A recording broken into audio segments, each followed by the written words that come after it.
Hello, everybody out there. How are you all doing? I'm Kate Hill, and I am here as always to give you the most fabulous content and news on property. So stay tuned.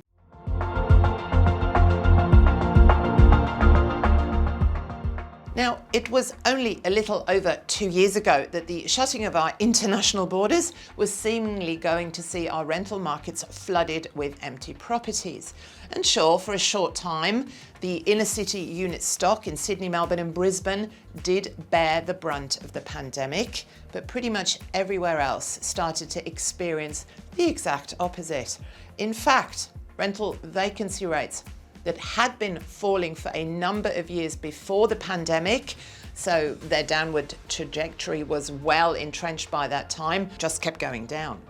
So where have all the rental properties gone when our population growth during that time has flatlined, perhaps even reduced a little? There are a number of answers to this question. It has been a perfect storm of factors that have combined to create one of the worst rental crises our nation has ever experienced. The facts are that at present, right now, the national vacancy rate in Australia is 1.1%, well below the equilibrium point of 3% and the lowest for decades.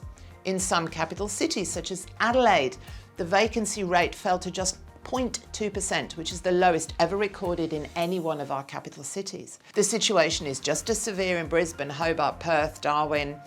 Even the inner city unit markets of Sydney and Melbourne and Brisbane are truly recovering and recovered from their temporary vacancy spikes. According to SQM research, at the start of June, there were a grand total of about 56,000 vacant rental properties available in Australia, about half the number that were available 4 years ago. Now, just remember that our country, here in Australia, we have about 2.6 million rental properties, and you will start to understand how very tiny this number of vacancies actually is. Such a critical undersupply of rental properties has resulted in rents soaring over the past year and a half, with weekly rents increasing by double-digit percentages in many areas. Plus, interest rates now on the increase at the same time. So fewer rental properties being available, there is no question that rents are going to keep rising, possibly for the next few years. A lot of investors are just going to be waiting to see what happens. So how did we get here? I have reported on this before, so let me recap.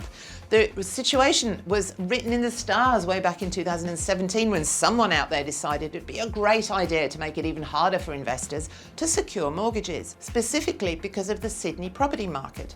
Sydney's property boom was petering out by that stage, as is the normal way of rising market cycles. It eventually ends. But still, it soon became much more difficult for investors to borrow to purchase a rental property.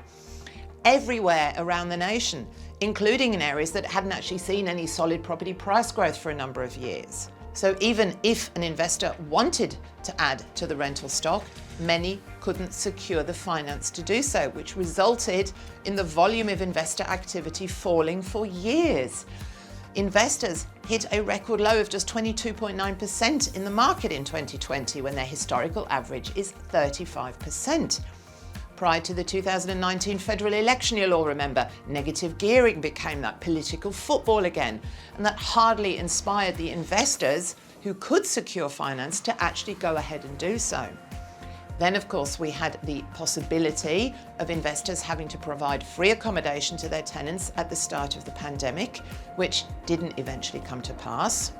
But the mere fact of that idea seeming to be a perfectly reasonable option for a time will have no doubt inspired many investors to sell their holdings when property prices started to rise in 2021. Much of that stock was bought by homeowners, which meant that supply of rental properties reduced even further. So here we are. Market intervention, to me, always ends badly.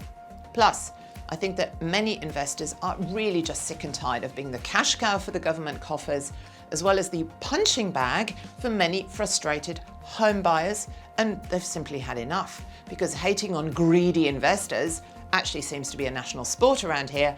Even though 90% of them own just 1 or 2 properties, they provide the majority of rental accommodation in this nation, and they're just trying to look out for their future so the government doesn't have to. It's little wonder that we are in this current situation. And again, in my opinion, I think it's about to get a whole heap worse. I'm going to keep you posted on all things property from around Australia as our year progresses. Don't forget to hit the like and subscribe button if you are enjoying all the free content, and I will see you again really soon. Bye.